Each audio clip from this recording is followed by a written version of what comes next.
And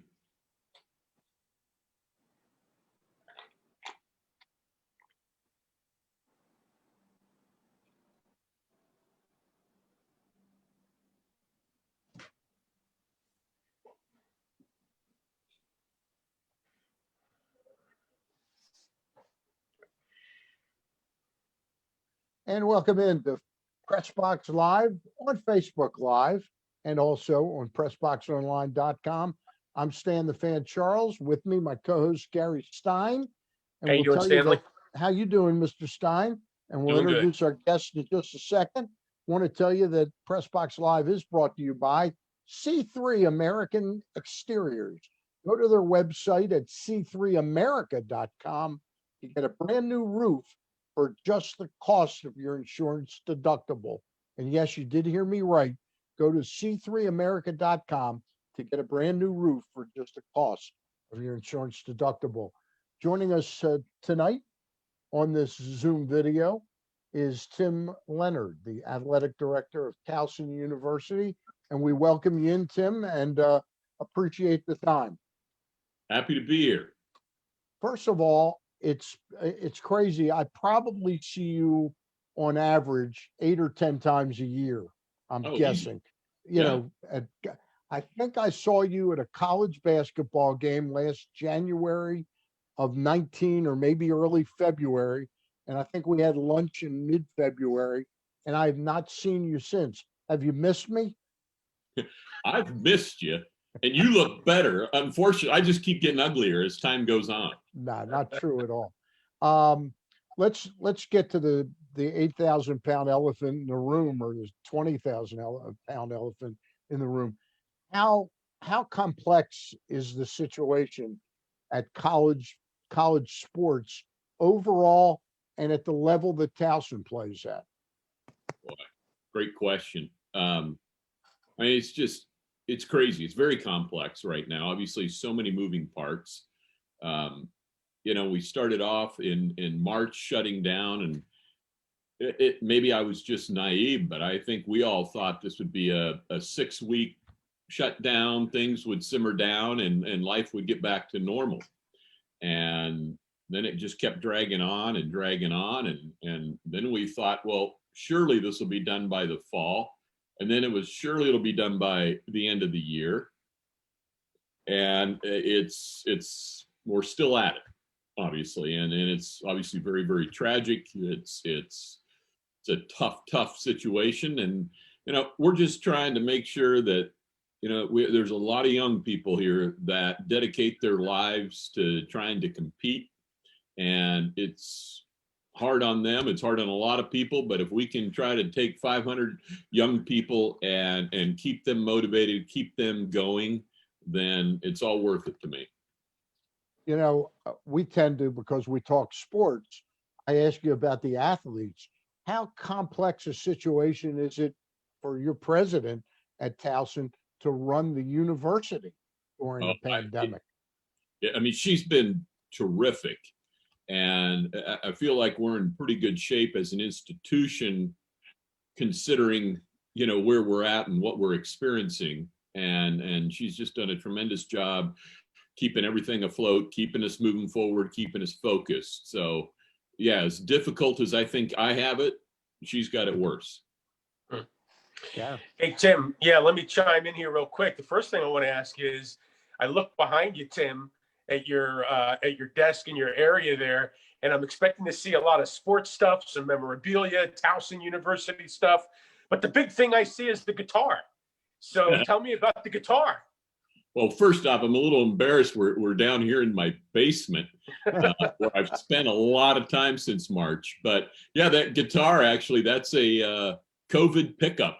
I actually now have 2 guitars, and about midway through, I decided I got to learn, I got to do something different. So I went out and bought a guitar, and I've been trying to teach myself how to play. And yeah, it's a lot of fun. My neighbors don't like it, but yeah, I might, you know, stay up late till all hours of the morning singing Hank Williams songs at the top of my voice, but I have fun with it. Well, are you going to be able, will you play a song for us before you close out tonight? Yeah, I was going to say maybe at the end. Oh, no.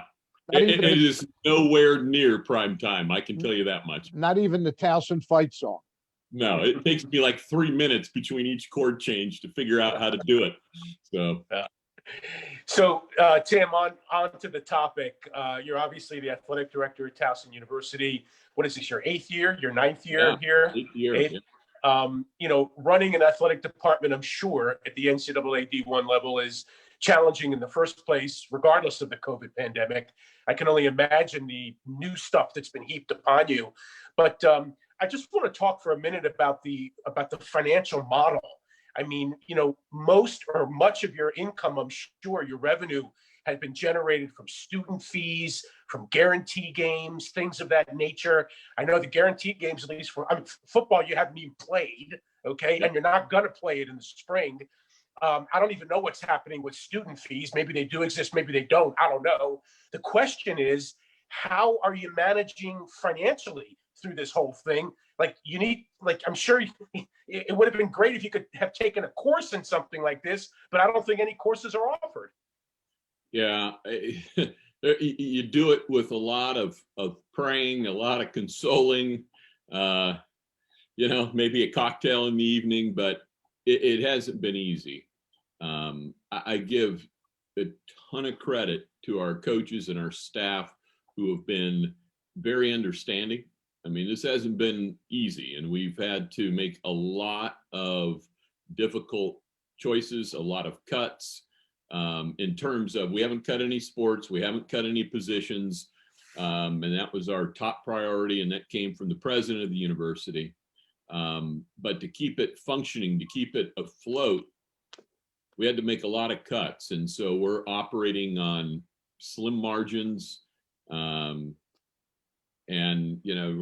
not going to be able to do a lot this year, not a lot of fancy stuff, a lot of fun stuff. But as I tell our coaches, look, this year, and it might be the only time they'll ever hear me say it, all we're concerned about is making sure that our student athletes have as good of an experience as they can in these situations. And let's get through this year and compete as best we can. So at this point, your men's and women's basketball teams are both playing, correct? That is correct. As well as gymnastics, and they've had 2 meets. And swim and dive, the other winter sport, and they've been going. They have a meet this weekend. So scheduling wise, has Towson done a lot of what I'm seeing some of the other schools do, where a school will visit you and play you twice, or you visit a school and play twice in back-to-back days to cut down on travel? Yes, yeah. So we have done that now a couple weekends. We had Wilmington in here for back-to-back games, and then we went up to Hofstra for back-to-back games. And it's not the most fair schedule in the world, but as athletic directors in our league, we all got around and said, look, this year it's not about who has a competitive advantage, who doesn't, how do we try to make it fair. It's about, can we play these games? What is going to be safe? What's going to minimize our costs? But the other thing we liked about it is it minimizes our exposure. So it cuts your travel in half. Yeah. And if you can just go one place, you knock out the 2 games and boom, you're home. Do you think any of the new protocols that have been in place, scheduling like this, do they make sense once we're past the pandemic? That the cost in travel savings is something that you'll want to keep in place? Well, I would say maybe not the model that we're using now, but the concept of trying to get as regional as possible, I think is definitely going to happen. That's all everybody's talking about right now is, hey, look, how can we get more regional in our travel and cut down on those expenses? And I hope we can get there. Along those lines, Tim, Stan particularly, but Stan and I both have been champions of like a Baltimore Beltway Classic for basketball, for lack of a better term. And long before you even got here, Tim, we used to have that. And it was terrific. all the teams played against one another over a day or 2 days at the Baltimore Arena downtown. Obviously, it Tim, strengthened local rivalries. It was back when I was a young man, Tim. Okay, so it wasn't that long ago. That was like it was a quarter of a decade ago. I mean, quarter of a century ago. Go ahead, Gary. I'm sorry. That's all right. So the question is, and I know you got a lot on your mind, Tim. Obviously, everybody does. All the athletic directors do, running their programs today. But not only has it been a source of talk, but do you think in the near future the talk could get revved up, and maybe we can see something like that in the near future? Oh, I think we could. I think it's going to be a challenge just to figure it all out with conference requirements and for what they ask you to do in your scheduling and so forth. But, I have a great relationship and a lot of respect for the other athletic directors in this region. Ed Scott, great friend of mine, Brian and Donna. And when we've all committed to trying to work together and try to play each other in all sports as much as we can. And given how this pandemic has gone and really tried to place more of a focus on more regional games, hopefully that will help in the future. Tim, let me ask you about the decision to not play spring football. There are 12 teams in your conference, the Colonial Athletic Association. 11 ended up deciding to play football. Towson University, of course, did not. Can you tell us what went into that decision? Yes. It was a hard decision to get to that point to say we're not going to do it. But when we looked at it, it was, I think, an easy decision to make in terms of we felt like it was the right thing to do and never wavered from that. But what it came down to was the fact that if you look at a normal season and a normal year, how many injuries you have in the course of that time and what the recovery time takes to get everybody ready to play again and so forth. And we laid that over what it would be like in the spring and then to try to turn around and get ready to go again in the fall. We just didn't think it was a good idea, but then we wanted to make sure that's what the kids wanted to do, the student athletes, and we sent out anonymous surveys to them and got really good feedback on it. And between those that said, no way, don't want to do it, as well as I don't want to do it, but I have a couple of questions and those types of things. It was pretty significant. It was like 75% of the respondents basically it indicated, I'd rather just get ready for the fall of 21 than risk missing fall of 21 in a truncated spring season in 20. Yeah. And so that really was the big decision. The coaches were on board with that. The student athletes were on board with that. Our medical staff, everybody. And we all just sat back and said, look, if push comes to shove, it's probably smarter to just sit this out in the spring, try to get everybody healthy, and let's go in the fall. Picking up on that, it would be about 2 or 3 weeks from now, if I'm not mistaken, Rob Ambrose would have a press conference where he'd announce, 25 to 30 student athletes that had committed to Towson for the next few years. What is the recruiting situation been like? And will there be some type of day where all these signings are announced? Great question. From what's it like recruiting specifically, you'd have to ask the coaches how crazy it is, but I can tell you this much. It's going to be a challenge when you look at the fact nobody's losing a year of eligibility this year. So what we have to do is factor in, well, how many kids want to come back? Stay, yeah. Yep. And now it's going to push everything out. Plus, then you got to look at, so then if we're going to bring in high school kids, but we already have these scholarships committed, and now with what everybody is anticipating, these new transfer rules and how that's going to work, I think what I would anticipate this year in particular will probably be fewer high school signings, and probably more transfers. Transfers. Interesting. Interesting. Interesting. Um, Gary Stein and I have both known Mike Gaffigan for a long time. I mean, going on 25 years probably. Mike came in, I guess, about 14, 15 months before the pandemic, something like that. How good has it been to have Mike alongside you during these tough times?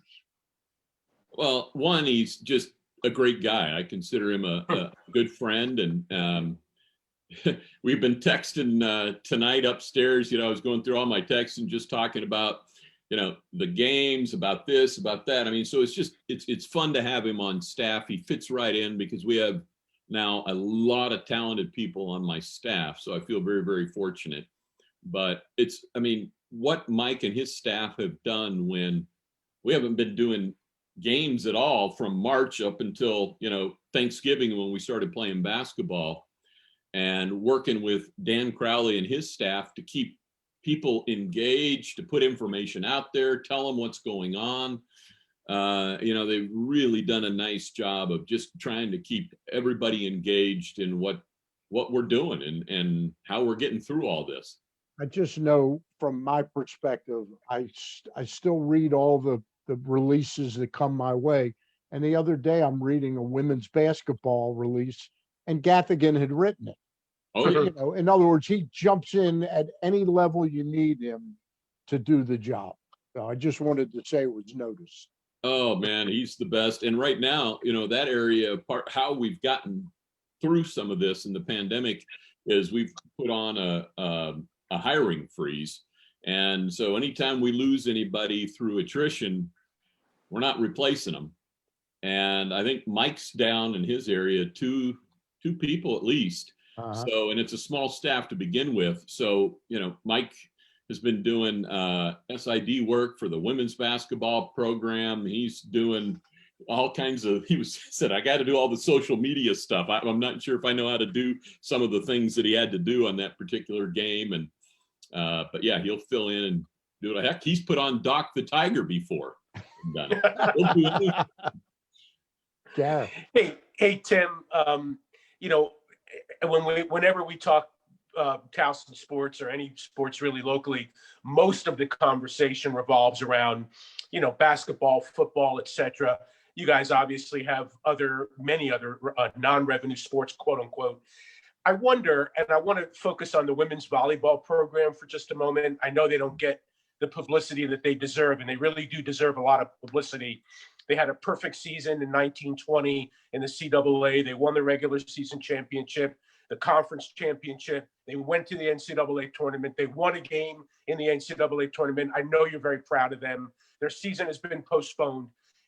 And that's really the tragic part of it at this point, this season I'm talking about. Can you talk a little bit about that and what the future holds for the team, and just give them a little praise for what they've accomplished, which has gone totally under the radar?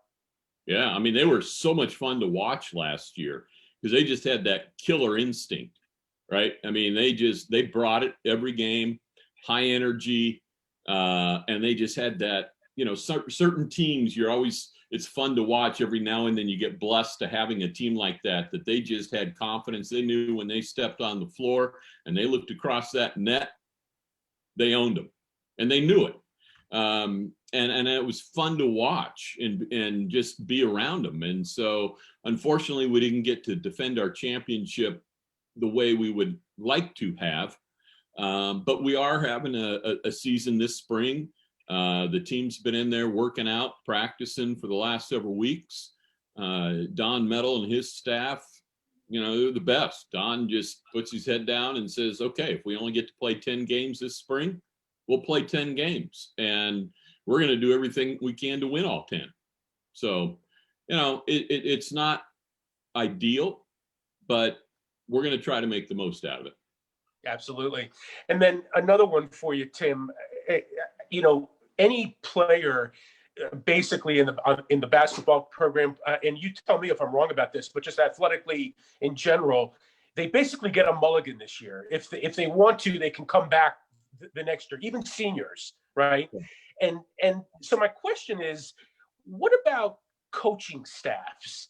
Has anything been, I mean, they're under the same type of, situation, a lost quote unquote season that players are.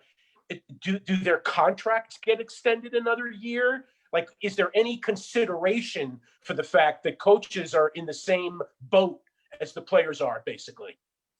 Yeah, I mean, it's a little bit different, but yeah, I mean, as I've told our coaches this year, yeah, I want to compete. We want to win. But I'm going to be more concerned about all the little things that we're doing about keeping the program strong, keeping our student athletes engaged, and competing and so forth. So, yeah, I mean, it's not going to be pretty out there at times just because you can't even really practice the way you normally would. But yeah, there's no way we're making a change after any of these seasons. No, I mean, it's just how do you even, it's hard to evaluate. Yeah, exactly. I mean, I look at our men's basketball team and, we just played a game today and it was just ugly. It's the only way I can describe it. But when you look at it, we've been paused 3 different times. We never, our lineup is constantly changing. Guys have to quarantine it and some can't and some can play. And you don't know who you're playing, when you're playing. Today we went over to JMU. I'd called their AD, Jeff Bourne, yesterday, and I said, look, we're going to be missing 6 guys, but we're going to play the game. We'll give it hell. It's just, it is what it is, but we're going to play. Timmy, I wanted to talk about a couple of things that I know you had kind of going on with different programs. The football team had played Morgan State, what was it, 2 or 3 straight years? Oh, yeah, at least, I think. Yeah. Okay. Yeah. In a revival of that game, the city's game. Is that going to be able to continue next fall? Is that a possibility? Yes. Yeah, I think, and we're just picking up wherever it would have been next fall is where we're playing it. So, yeah, I think last fall it was going to be at our place. Okay. And so next year we'll just go to their place and we're just going to keep it going. There might be a year in there where we have to miss again just because the schedule's kind of worked out. But Ed and I have talked, we want to play each other every year. And we were going to play them. They were great. We were going to play them in basketball this year, but then unfortunately we had to pause. I think we had a positive test pop up on one of the players, so unfortunately we couldn't get the game in. Is that a game that has done for both programs what you had hoped it would do by reviving it? I think so. I mean, I think what I like about it is it's a team that's 3 miles from our campus. Yeah. And I kept saying, why are we playing all these other non-conference games and having to bus several hours away when Morgan's right down there? Let's just play them. And I like the fact that we're trying to build a rivalry with an HBCU. I mean, I think we should be doing that, right? There are our neighbors, they're right down there, and it's fun. We've really embraced learning about their traditions. They've embraced learning about our traditions, and we were one of the first schools out there to start playing "Lift Every Voice and Sing" before the national anthem, because that's part of their tradition, and we wanted to embrace that. And they've been great partners and really good people. I think it's been good for our student athletes. I think it's been good for the media. And to be honest with you, I've really enjoyed it and learned a lot. Now, help me out, Tim, if I've totally screwed this up. Did Towson get awarded the NCAA Women's Lacrosse Championship? Yes. For This spring. This spring. This year we got it, Was it a 1-year award or was it a couple years? No, it was just we only put in for the 1 year. Okay. And got it. So what's the status of that for this year? Yeah, it's all systems go. So, you know, Except, there's a lot of stuff we're waiting on the NCAA on. Obviously, we're anticipating it's going to be a scaled down version from what we would normally do. yeah. But yeah, we'll make sure that it goes on, and we'll do everything we can to make it great. Would you hope to be applying to try and win that again soon? Yes. Oh, I love it. Okay. Obviously, we got to look at our schedule. We got to dance around graduation a little bit. But yeah, I want to host as many NCAA events as we can, and we were awarded, getting a men's quarterfinal here. That's the first time in quite some time, I think, since we've hosted one. Gary, Tim, couple more.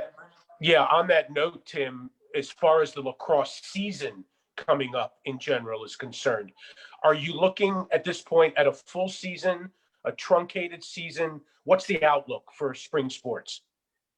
Well, the outlook's a full season. However many of those games we get to play be yet to be determined. But yeah, I mean, right now we're planning on going over to Virginia to open up the season, and I think it might even be on ESPN, I heard. So yeah, we're excited. Sounds good. I hope they play all of them. I do too. I think it's good for the kids. I mean, I know they love it, and I really appreciate getting out there. I'll never forget. I won't mention who the student athlete was, but they told one of their coaches. They said, "Coach, I just dread off days. I hope we can practice every day, because they just said I can't handle sitting around in the house all day." So that's when I hear comments like that, that's when I'm like, okay, it's worth it. If this keeps them engaged, keeps them active, keeps them going and motivated, then by God, we're going to do it. And athletes certainly are creatures of habit. There's no doubt about that. They like to be occupied. Stanley, Gary, you got anything else? I think I'm good. All right, I got one last question for you, Tim. Yes, sir. Circling back to kind of the beginning of the interview, saying where you thought this thing, the pandemic, was going to halt things for maybe like 6 weeks. Well, now we're 10 and a half months into it. Do you feel like you have a better grasp on what the future will be like for your athletic program and others? Or do you feel like you're still walking on jello or something like that, where everything's moving around? Yeah, I'd say it's the future of college athletics is probably more uncertain now than it's ever been. It was kind of headed that way anyway. Yeah. But I think this pandemic has escalated those conversations, and you're starting to see some things now. The Knight Commission had put out a report and a study and some recommendations that they have for what the new Division I model should look like. There's a lot of talk going all around about that. So I do think you're going to see some changes in the next couple of years. Exactly when and exactly what, I don't know, but we're headed for change, I believe. A program like Towson, where so much of the feel of the athletics is provided by fans that attend games. And I'm not saying in 30, 40,000 seat crowds, but you get 2,500 to 3,500 for a basketball game or 5,000 for a football game. It changes the dynamic of what it feels like. Do you worry that those fans that would have attended your games will have gotten somehow out of the habit, and that will have some atrophy to it? Great question. I'm not overly concerned about that because of the scale of what we're trying to do. Yeah. We're not trying to put 80,000 people in there. And I think there will always be a market for our brand, our product. It's a good product. It's a fun product. And, we don't affordable. It's affordable too. It's very affordable, and I don't have to fill up an 80,000 seat stadium. Right. So I think we'll be okay on that, but I do know we're going to have to continue to enhance our content that we have, to be able to put better content out on streaming and apps, and the more data that we can put out there. I mean, I just think that's the trend. That's the future. All right. Gary, anything else? No, we're good. Tim, it's always good to see you, my friend. Really appreciate you. It's always Tim, good to see both of you. it's been too long. I hope to see you sometime this spring. All right. Yeah, absolutely. As I told Spiro on one of these things the other day, I said, I'm not a hugger, but I guarantee you the next time I see both you guys, I'm giving you a hug, man. Hey, we'll remind everybody that Press Box Live and our discussion with Tim Leonard has been brought to you by C3 American Exteriors. Go to their website at c3america.com to get a brand new roof for just the cost of your insurance deductible. You heard me right. Go to c3america.com to find out how you can get a brand new roof for just the cost of your insurance deductible. For Tim Leonard, Gary Stein, I'm Stan the Fan, and we'll see you down the road. Monday night, Ross Grimsley and I will have Joe Trezza of MLB.com on to talk about the upcoming baseball season. Thanks, guys. Thank you.